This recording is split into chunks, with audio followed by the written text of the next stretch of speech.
আজকের এই ভিডিওটা অতি গুরুত্বপূর্ণ। দেখা মাত্র প্রত্যেকটা বাংলাদেশী নাগরিক এটা ভিডিওটা শেয়ার করে দিবেন, কারণ আমি যে তথ্যগুলো দিচ্ছি। নমস্কার, ক্যালকাটা ডায়ালগস থেকে মনোজ দাসের প্রীতি ও শুভেচ্ছা। প্রধান উপদেষ্টা মোহাম্মদ ইউনূস আজ 5 আগস্ট সকালে জাতির উদ্দেশ্যে যে ভাষণ দিয়েছেন সেটা শুনছিলাম। না, শুধু শুনছিলাম নয়, দেখছিলাম। দেখতে দেখতে ভাবছিলাম ভদ্রলোকের সত্যি এলেম আছে। এই 90 ছুঁই ছুঁই বয়সেও একেবারে যাকে বলে রীতিমতো সপ্রতিভ সুন্দরভাবে পড়ে যাচ্ছিলেন তার বক্তব্য।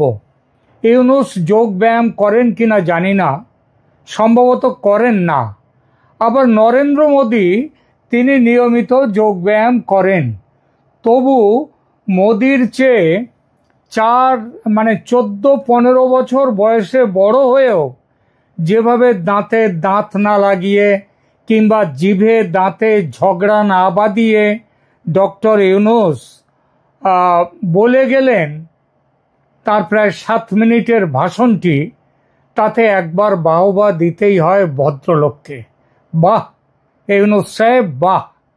বাংলাদেশের বাঙালির জন্ম যদি 1971-এ হয়, তার আগে যদি বাংলাদেশিরা পাকিস্তানি থেকে থাকে, তাহলে বলতে হয় এই বাংলাদেশের সবচেয়ে গৌরবের সম্পদ, গর্বের ধন রবীন্দ্রনাথ কিংবা কাজী নজরুল নন, তিনি মোহাম্মদ ইউনূস, নোবেল জয়ী ডক্টর মোহাম্মদ ইউনূস।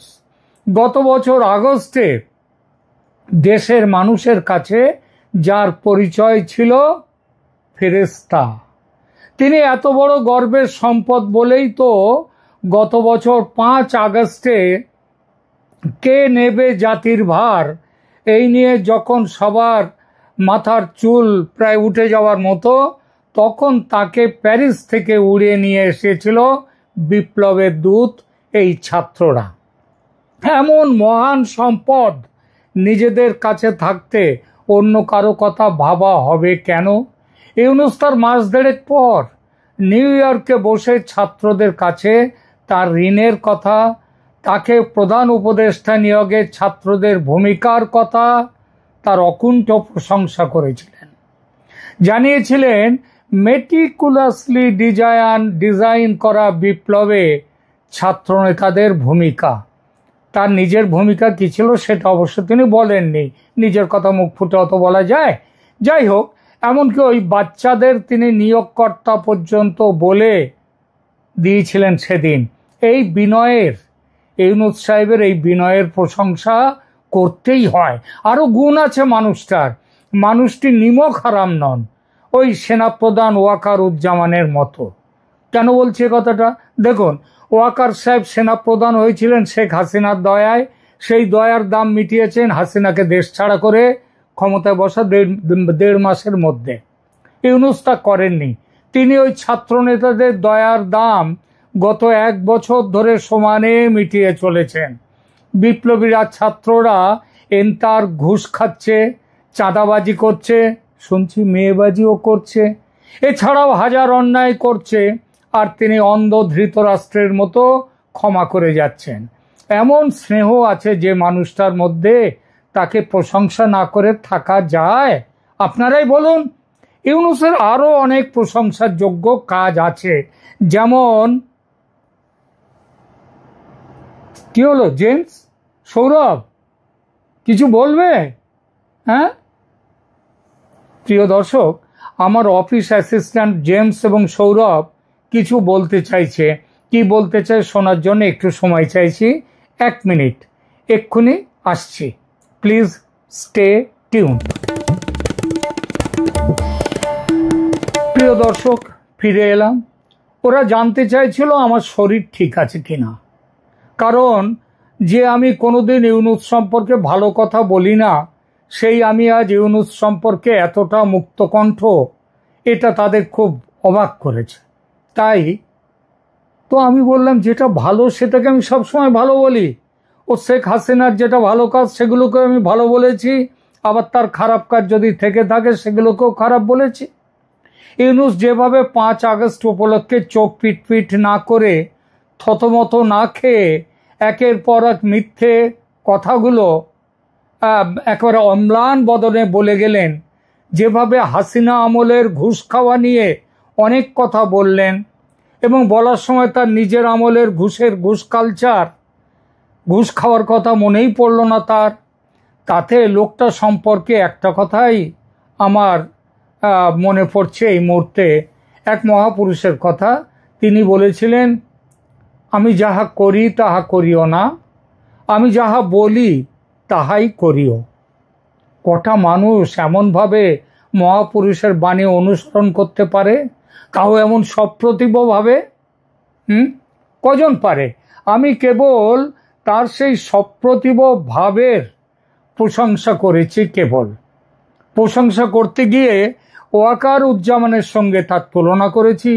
বলেছি ওয়াকার উজ্জামান বেঈমান, কিন্তু ইউনূস তার মতো বেঈমান নন। তার মানে এই নয় যে আমি ইউনূসকে ইমানদার বলেছি। আসল কথাটা হচ্ছে, ইউনূসের নামে আজকাল শোনা যাচ্ছে তিনি নাকি দেশের সাথে গদ্দারি করেছেন। তাহলে একটু ওই প্রসঙ্গটা নিয়ে কথা বলি। ইউনূস কোনো ব্যক্তির সঙ্গে বেঈমানি করেছেন এমন শুনিনি, তবে হ্যাঁ, ওই যে বললাম, দেশের সঙ্গে বেঈমানি করেছেন এমন একটা কানাঘুষো শোনা যাচ্ছে। এবং এই কানাঘুষোর কথাটা উঠে এসছে ট্রাম্পের সঙ্গে শুল্ক চুক্তি করতে গিয়ে তিনি যে গোপন চুক্তি করেছেন, সেই চুক্তির কথা বাইরের কেউ জানে না। সেই ব্যাপারটা নিয়ে সবাই বলছে যে উনি বাংলাদেশে আমেরিকার ঘাঁটি, সৈন্য ঘাঁটি তৈরি করতে দিচ্ছেন, উনি সেন্ট মার্টিন আইল্যান্ড দিয়ে দিচ্ছেন, উনি চট্টগ্রাম বন্দর তুলে দিচ্ছেন, এইসব কথা আসছে। আরও কি কি আছে, আরও অনেক কিছুই আছে, এগুলো তো পুরনো কথা। এছাড়াও আরও অনেক কথা আছে। ও হ্যাঁ, 25টা বোয়িং বিমান কিনতে হবে আমেরিকার কাছ থেকে, দরকার থাকুক আর না থাকুক। তারপরে গম টম কিনতে হবে, আরও সব অনেক বেশি দামে কিনতে হবে, এইসব কথাবার্তা চলছে। তো সন্দেহ করা হচ্ছে এই যেসব কথাগুলো বলছি, এতে দেশ বিক্রির বেশ কিছু ব্যাপার আছে। বিরোধীরা এসব বলছে বটে, কিন্তু বললেই যে সত্যি হবে তার কি মানে বলুন তো? বিরোধীদের মানে যারা সমালোচক ইউনূসের, তাদের সব কথা সত্যি বলে মানলে তো বলতে হয় যে ইউনূসের মতো চরিত্রহীন ব্যক্তি আর দুটো নেই দেশে। এই যে উপদেষ্টা পরিষদ তৈরি করেছেন, তারপর বিভিন্ন বড় বড় জায়গায় যাদের বসিয়েছেন, তারা সব চাটগার তার নিজের এলাকার লোকজন, নিজের পুরনো চেনা জানা লোকজন। শুনেছি চাটগার এক প্রাক্তন প্রেমিকা, তার সঙ্গেও এখনো ইউনূস তাকে প্রেমিকার বয়স হয়েছে বলে ভুলে যাননি। তার মানে এই নয় যে হ্যাঁ, তো তাকেও ওই প্রেমিকার বয়স হয়েছে বলে ভুলে যাননি, এবং তাকেও তিনি উপদেষ্টা করে রেখেছেন তার পরিষদে। এর মানে এই নয় যে তিনি ওই শুকিয়ে যাওয়া ফুল পছন্দ করেন কেবল।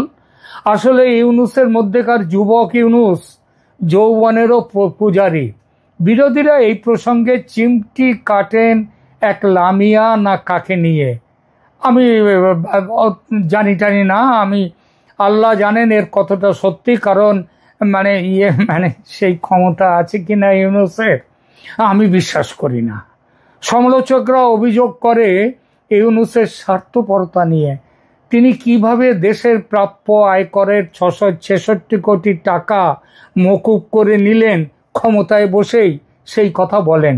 যদি মেনেও নিই অভিযোগ, তাহলে বলবো অন্য নেতারা হাজার হাজার কোটি টাকা দেশের টাকা মেরে বিদেশে পাঠিয়েছেন, সেই তুলনায় গত প্রায় 50 বছর ধরে তো এই জিনিস চলেছে, সেই তুলনায় ইউনূস নিয়েছেন মাত্র 666 কোটি টাকা। এটা তো বলুন আপনারা, এটা তো অন্যদের তুলনায় মাছি মারা। আপনারাই বলুন, মাছি মারলে পাপ হয়? হ্যাঁ, তিনি ক্ষমতায় বসে নিজের নামের সব মামলা তুলে নিয়েছেন আদালত থেকে, এটাও তার বিরুদ্ধে একটা বড় অভিযোগ। এতে তার কি দোষ বলুন তো? তার আইন উপদেষ্টা কি যেন আশিক না আসিফ কি জানি, আশিক নজরুল তো তুলে নিয়েছে সব মামলা। জজ সাহেবরাও দেখেছেন এসব মামলার দম নেই। ইউনূস নিজেই বলেছেন এসব মামলায় দম ছিল না, তাই জজ সাহেবরা রাজি হয়েছেন মামলা তুলে নেওয়ার সরকারি প্রপোজাল পাওয়াতে। এখানে ডক্টর ইউনূসের দোষ কোথায় বলুন তো? দর্শক, একটা কথা আছে, যাকে দেখতে নারী তার চলন বাঁকা। ইউনূসের ক্ষেত্রে তাই হয়েছে।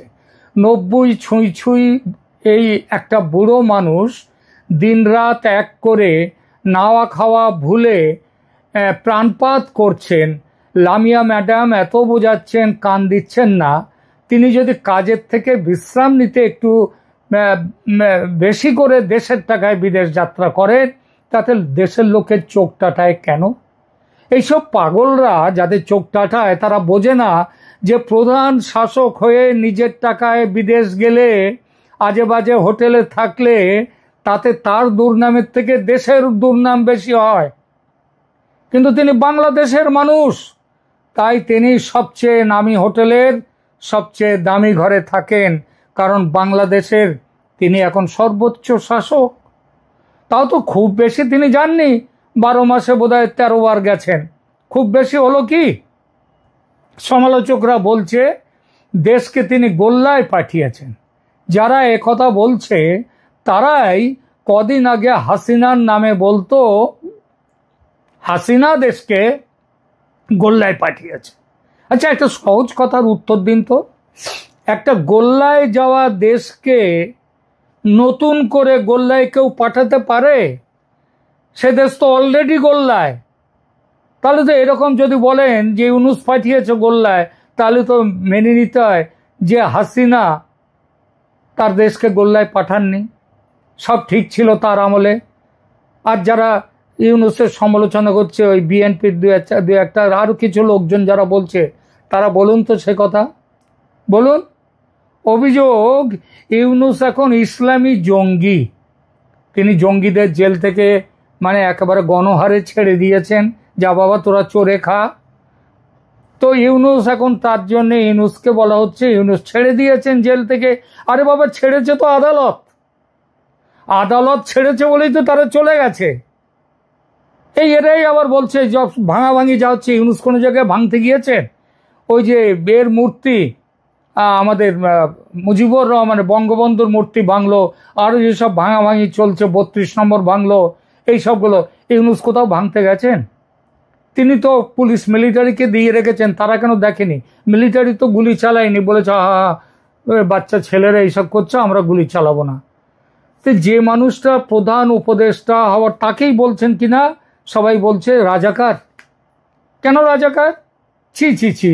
যে মানুষটা প্রধান উপদেষ্টা হওয়ার আগে নামাজ পর্যন্ত পড়তেন না, বিয়ে করলেন খ্রিস্টান মতে, তাকে বলছেন জঙ্গি, তাকে বলছেন রাজাকার। এতটা নির্দয় হবেন না মানুষটার উপর? ইউনূসের কথার দাম নেই, এটা একটা বড় অভিযোগ। আজ যা বলেন কাল তার উল্টো কথা বলেন। হ্যাঁ, সেটা মাঝে মাঝে দেখাই যাচ্ছে। দেখুন না কেন নির্বাচন নিয়ে তিনি নানা সময় নানা কথা বলেছেন। কখনো বলছেন 2 মাস পরে, এই ডিসেম্বরে, কখনো বলছেন ফেব্রুয়ারি, কখনো বলছেন এপ্রিল। তো এইসব তিনি কেন বলছেন? কারণ দেশকে সাজিয়ে গুজিয়ে শান্ত করে তারপর তো ভোট করবেন। লোকে তো একটা উৎসবের পরিবেশে ভোট দেবে। আগে হাসিনার আমলে তো এই অনেকেই বলেছেন, এখন বাংলাদেশের যারা আবার উল্টো কথা বলছে, তারা বলছে যে হাসিনার আমলে তারা নাকি ভোট দিতে পারেননি, ইত্যাদি ইত্যাদি। তা ভোট দিতে পারেনি, 40% ভোট তো হাসিনা পেয়েছিলেন। আর তিনি যদি সব ছাপ্পা ভোট দিয়ে যদি নিয়ে আসতে চাইতেন, মানে ছাপ্পা ভোট যদি হতো তার আমলে, তাহলে তো তিনি আমাদের মমতা ব্যানার্জির মতো 80%, 85%, 90% ভোট করাতেন। সুতরাং ওটা বলবেন না, সাজাতে সময় লাগলে ভোট করতে দেরি হবে, এটা সহজ কথা। সেই প্রথম দিন থেকে ইউনূস সাহেবের অভিভাবক, ছাত্র নেতা ও জামাতিরা চাইছে 5 বছর পরে ভোট হোক। তাহলে তাদের কথা না শুনে ইউনূস কি করে থাকবেন বলুন? তারাই তো তাকে নিয়োগ দিয়েছে। তিনি তাদের কথা না শুনলে বেইমানি হয় না? আপনারা তাকে, ইউনূসকে বেইমানি করতে বলছেন? দর্শক দেখুন, চারপাশের এত চাপের মধ্যেও আজ সকালেই দেখলাম তার মুখের স্বর্গীয় হাসিটি, সেটি কিন্তু এখনো যথারীতি আছে। ভাষণ দিতে গিয়ে তিনি তোতলাচ্ছেন না। এতেই বুঝুন তিনি কতটা অসাধারণ গোত্রের মানুষ। শুনলেন কি বললে সৌরভ? কি বললে? অসাধারণ নয়? দোকান কাটা। ওর বোধহয় মনে পড়েছে গ্রাম বাংলার সেই প্রবাদটা, এক কান কাটা যায় গ্রামের বাইরে দিয়ে মুখ ডেকে, আর দোকান কাটা যায় গ্রামের মধ্যে দিয়ে বুক ফুলিয়ে। ইউনূস কি দোকান কাটা? আপনারাই বলুন আপনাদের কথা কমেন্ট সেকশানে, হ্যাঁ বলবেন। আজকের মতো, এখনকার মতো তাহলে এখানেই রাখছি।